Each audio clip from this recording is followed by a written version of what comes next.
Before we get started, I want to remind everyone that the information in this presentation is not to be or construed as investment advice. The information presented are subject to change without notice, and while we have made every reasonable effort to ensure that the content is reliable and accurate, we have not independently verified the content and are not responsible for errors therein. Please consult a professional advisor before putting a loonie in any of these financial markets.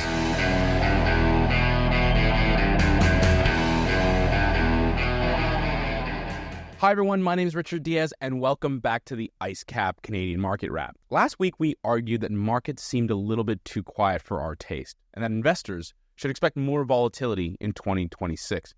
Well, be careful for what you wish for. 2026 has started out with a bang, and in this week's video we are going to touch on what has dominated the headlines and whether or not it will impact Canada. Of course, I'm talking about the surgical extraction of Nicolas Maduro of Venezuela. We will also challenge some received wisdom that is making the rounds and touch on the goings-on in Iran, because I suspect over the long run, a toppling of the government there might prove to be an even bigger deal in terms of market volatility and the oil price. So by now, everyone watching should be aware that Venezuelan President Nicolas Maduro has been captured by U.S. forces in a dramatic military operation in Caracas and flown to New York, where he's been arraigned on federal narco-terrorism and drug trafficking charges, to which he has pleaded not guilty. His removal has upended Venezuelan politics and has permanently altered the geopolitical landscape in the region. So quickly on Nicolas Maduro, the heir to Hugo Chavez, the two of which together have ruled Venezuela for over 27 years. Nicolas Maduro took over in 2013 and has been a major thorn in the side of the U.S. And this view is bipartisan. On January 10th of 2025, the Biden-Harris administration put a $25 million bounty on Nicolas Maduro for information leading to his arrest or conviction. So being the heir to Hugo Chavez, the two ruled Venezuela for, like I said, 27 years. And during that time, living conditions for most Venezuelans sharply deteriorated, marked by hyperinflation, widespread poverty, shortages of food and medicine, and the collapse of public services. Approximately 8 million people have fled the country, making it one of the largest migration crises in the world. Along with thousands of disappeared political prisoners, it is, in short, a failed state. In 2024, Venezuela held a presidential election, and Nicolas Maduro was declared the winner, but the opposition and 50 other countries, Canada included, very obviously contested this rigged election. International observers agreed, and the vote was seen as either rigged or unfair or not free. And the disputed results sparked protests, arrests, and paved the way for opposition leader Maria Corina Machado, who had escaped in the middle of the night lest she be killed, to win the Nobel Peace Prize for her fight for democracy. From the U.S.'s perspective, intervention in Venezuela was inevitable because of the national security risk it posed. The U.S. Secretary of State, Marco Rubio, made this clear. Quote, "This is the Western Hemisphere. We are not going to allow it to be the base of operations for our adversaries." Rubio has repeatedly pointed to Venezuela's role in drug trafficking, organized crime, mass migration crisis, and has framed the Maduro government as a destabilizing force in the Western Hemisphere. One might not agree with the tactics or the timing of the U.S. intervention, but it is understood that Venezuela has very close ties with China, Russia, and Iran, as well as several criminal networks. Indeed, Nobel laureate Machado, when pressed about a U.S. intervention, declared that Venezuela has already been invaded. Quote, "We have the Russian agents, we have the Iranian agents, we have terrorist groups such as Hezbollah, Hamas operating freely in accordance with the regime." End quote. So now that the stage is set, why should this matter to Canadians? And the answer that's jumped to the fore, of course, is crude oil, but it's not what you think. Yes, Venezuela has the largest proven reserves in the world, although people are starting to doubt the veracity of these figures. And yes, roughly 3/4 of Venezuela's oil reserves from the Orinoco Belt are extremely heavy crude. However, this feedstock can only be processed in highly specialized refineries because this crude has very low API, high sulfur and metal contents, and is extremely viscous. It's useful because it sits at the other end of the cracking spectrum, and paired with American oil, it allows for much more efficient and higher yielding U.S. refinery runs. The problem is that Venezuela's production system is unprepared to exploit this opportunity. Venezuela has not meaningfully modernized its pipeline network in 3 decades. Reservoir management and surface facilities have been totally neglected, and the institutional collapse of the state-run oil companies due to corruption has eliminated much of the capacity to sustain these operations. As a result,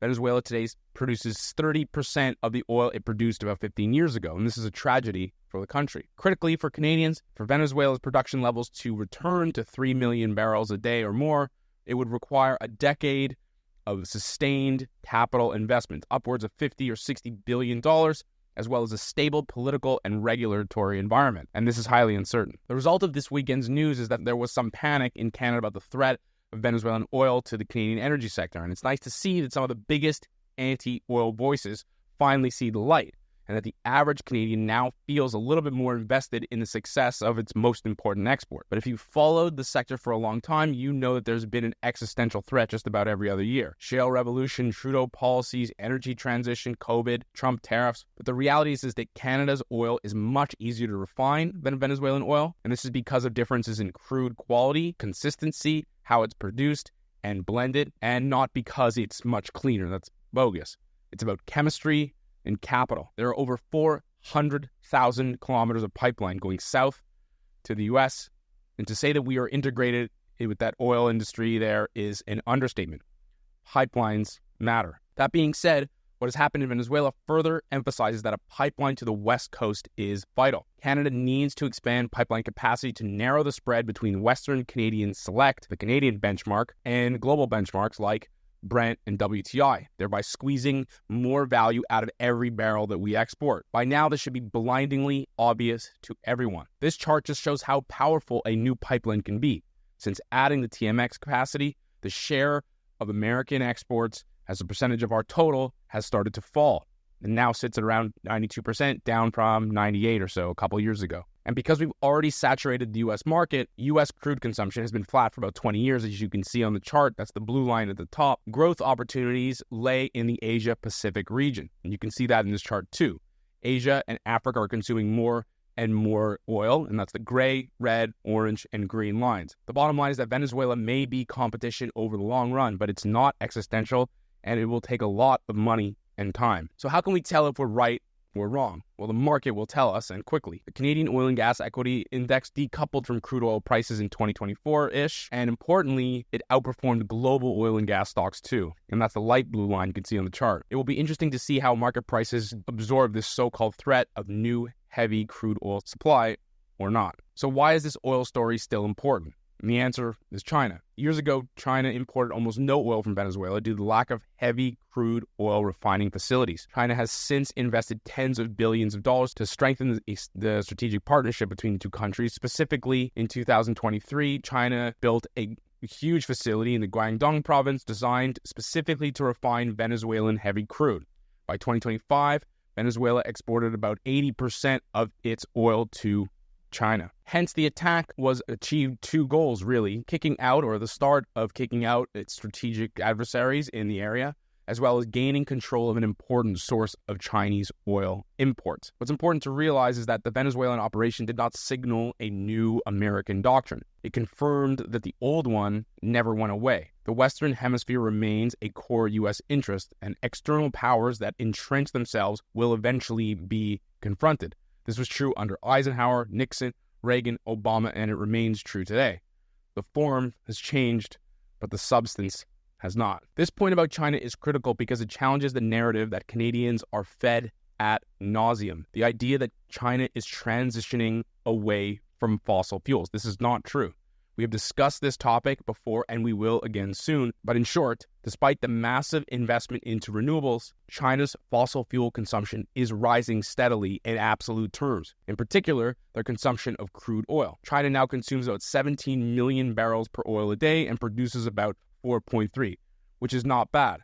However, the discrepancy is critical to understanding why China has invested so heavily in Venezuela and Iran and other oil-producing countries, and why the U.S. is keen to cut off or at least control one of these sources. The mismatch presents a strategic vulnerability. In short, not having control of such a critical input. And the corollaries with the U.S. here are very obvious. The U.S. also has strategic and structural vulnerabilities in the form of critical minerals and rare earths, of which China controls 90%. This is something we skipped in this week's video, but we promise to discuss in a future video. Incidentally, it's also a huge opportunity for Canada. Okay, so this week we talked about what's going on in Venezuela and why it's a critical pivot point for China and the US and the world. But something else that's on our radar is Iran. Unlike Venezuela, the Iranian oil industry is much more sophisticated and produces much more oil, about 4 million barrels of oil a day. But similar to Iran, it ships the vast majority of its output to China. How these protests in Iran will play out is critical for global markets